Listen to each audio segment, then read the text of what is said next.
이번에는 고전 시가를 풀어보겠습니다. 자, 문제부터 보시면 1번 가와 나의 공통점으로 가장 적절한 거. 보기 1번만 보면 어조 변화 나왔으니까 아, 표현상의 공통점 찾아내는구나. 그런 거 어떻게 풀라고요? 제일 첫 번째 나오는 시나 시가에서 표현상의 특징 다 찾고요. 두 번째 나오는 시에서 그 표현이 있는지 없는지를 찾아야 되는 겁니다.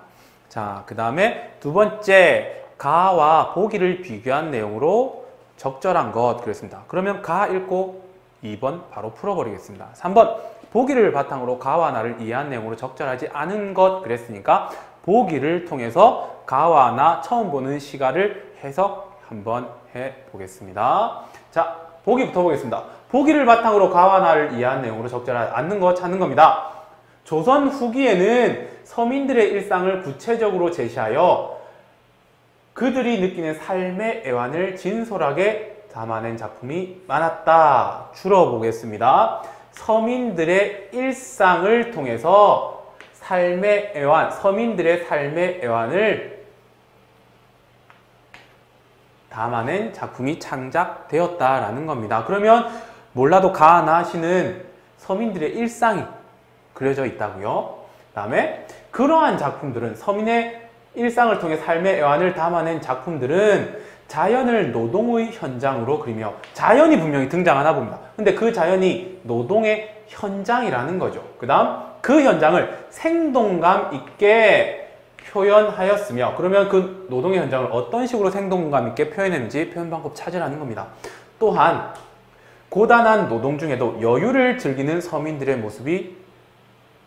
모습을 그리기도 했다. 자연은 노동의 현장인데 그 노동의 현장을 생동감 있게 표현했고 그 노동 와중에 여유를 즐기는 서민들의 모습이 나타난다는 거죠. 가나 시가에. 그러면 이것들을 기준으로 한번 살펴보겠습니다.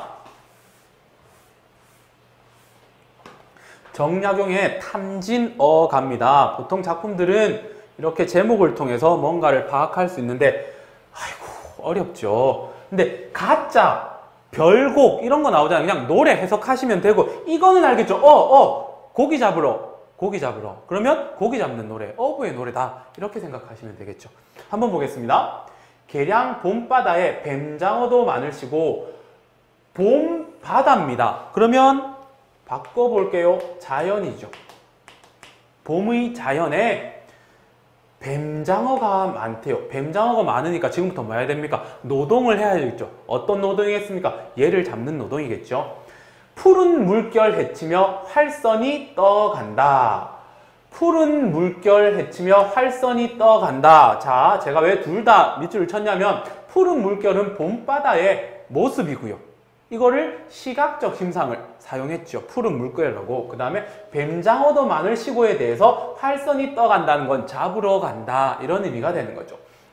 높새바람 드높을 때 일제히 출항해서 높새바람 드높다라는 것은 봄바다의 모습이고요. 그 다음에 일제히 출항한다. 뱀장어 잡으러 간다 이렇게 되는 거죠.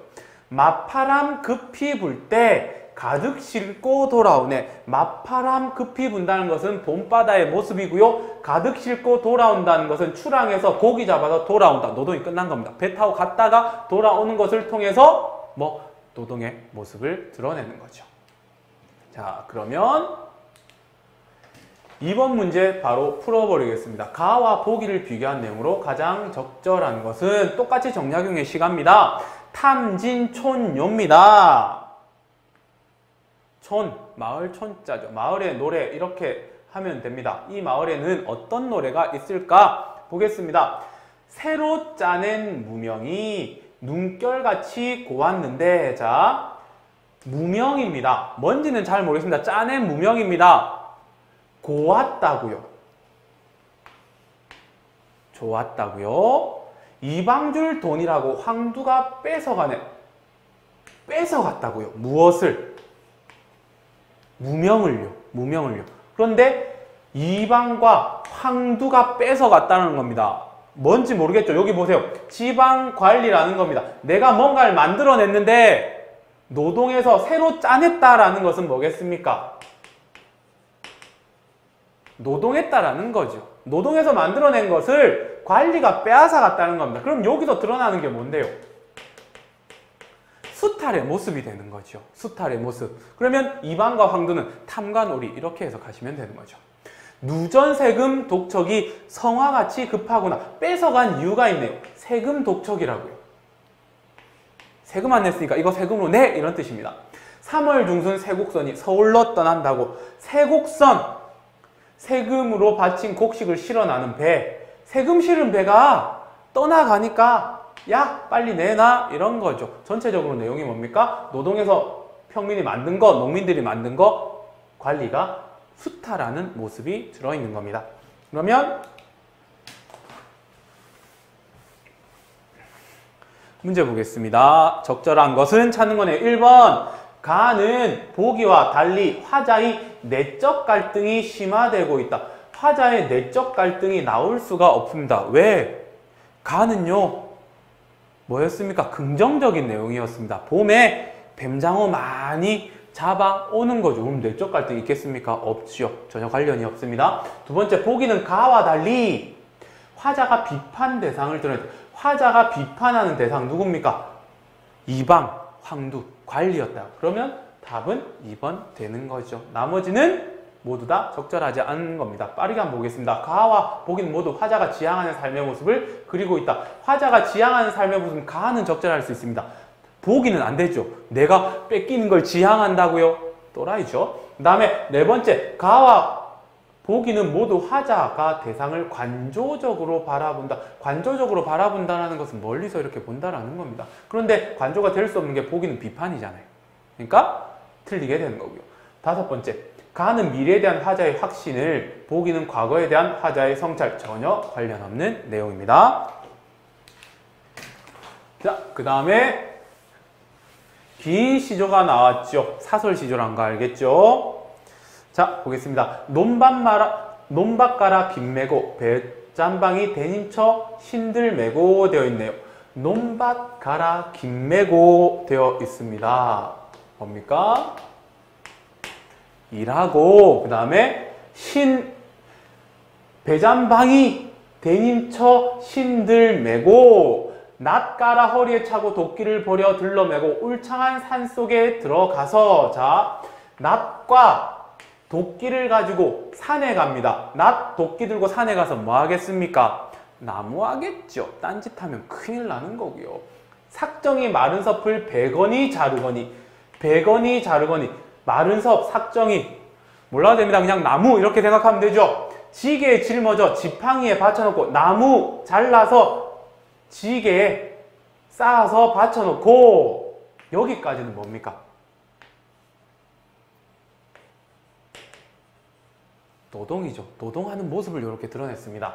그 다음에 샘을 찾아가서 물 나오는 건요. 점심 다 비우고 곰방대 툭툭 털어 입담배 피워물고 콧노래 흥얼대다가 담배 핍니다. 밥 먹고 담배 피죠. 여러분들 모르죠? 식후 연초는 불로장생이라고 그랬습니다. 석양이 재 넘어갈 때 뭡니까? 석양이 재 넘어간다는 것은 저녁 때 이런 말입니다. 어깨를 추스르며 긴 소리 짧은 소리 하며 어이가 할거 하더라. 긴 소리 짧은 소리는 뭡니까? 노래죠. 어깨를 추스르며 노래 부르는 겁니다. 보면 일을 하고 밥 먹고 한 대 피고요. 그 다음에 노래까지 부르고 있죠. 노동 후의 여유로운 삶의 모습 되는 겁니다. 자, 그러면 문제 한번 보겠습니다.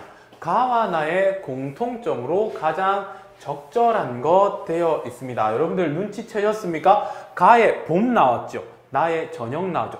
공통점 뭡니까? 시간이죠. 빠르게 보겠습니다. 어조 변화를 통해 시적 긴장. 긴장하고는 전혀 관련이 없죠. 노동하고 즐겁습니다. 근데 긴장을 타라고요? 청각적 심상을 통해 화자의 처지를 부각하고 있다. 청각적 심상이 뭡니까? 청각적 심상. 소리 들리는 무언가를 통해서 화자의 처지를 부각한다고요. 자, 이거 나는 해당하죠. 나는. 왜? 노래를 부르니까요. 그러면 즐거운 화자의 처지는 맞아요. 그런데 왜 답이 안 돼? 공통점이라 그랬죠. 가는 청각적 심상이 없습니다.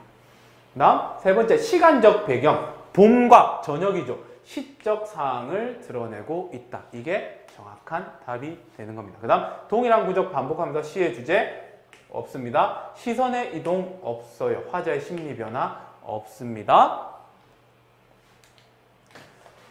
자, 조금 전에 파악했던 보기 그 내용이죠. 적절하지 않는 거 찾는 겁니다. 보기를 바탕으로 가와 나를 이해하는 것인데, 자, 1번 가의 봄바다로 뱀장어 잡이를 나서는 모습은 여기까지만 보면 내용이죠. 시가의 내용입니다. 어부 일상을 보여주고 있군. 정확하죠. 어부가 고기 잡으러 가는 거니까요. 나 콧노래나 긴 소리, 짧은 소리를 하는 것은 힘든 생활 속에서도 힘든 생활 뭡니까? 농민의 노동의 생활이죠. 여유를 잃지 않는 모습 맞죠? 힘든 노동을 하면서도 노래를 부르는 것은 여유로운 모습이죠. 자, 그 다음에 3번 가의 바다와 나의 산속은 서민들의 노동의 현장 정확하게 되죠. 그 다음에 네 번째 가의 마파람과 나의 석양을 통해 서민들의 삶의 애환을 진솔하게 담아내고 있다 이렇게 되어 있는데요. 자, 여기서 삶의 애환이라는 것은 슬픔을 나타내는 거다라고 생각하시고 풀어내면 됩니다. 그런데 슬픔하고 관련은 전혀 없는 것들 마파람이죠. 이거 가에서 마파람 불 때 많이 잡아서 돌아온다라고 했잖아요. 그럼 애환이 있을까요? 틀렸죠. 답은 4번이 되는 겁니다. 물론 석양도 그러니까 석양만 보면 어떤 슬픈 정서를 분명히 떠올리게 만들긴 합니다만 전체적인 내용을 보면 일하다가 밥 먹고 쉬었다가 노래 부르며 돌아오는 겁니다. 여기에다가 애환을 일치시키기는 힘듭니다. 자, 5번째 푸른 물결 헤치며와 나의 배건이 자르거니는 생동감 있는 표현이다. 자, 여러분들 자주 볼 겁니다. 생동감 있는 표현이 이렇게 나오면 분명히 움직임을 드러낼 거라고요. 사람이나 대상의 움직임. 푸른 물결 헤치는 건 뭡니까? 배의 움직임이죠. 그 다음에 배건이 자르거니는 나무 자르는 행위잖아요. 맞죠? 그러니까 생동감 있는 표현. 그래서 답은 4번 되는 겁니다. 지금까지 고전시가 풀이었습니다.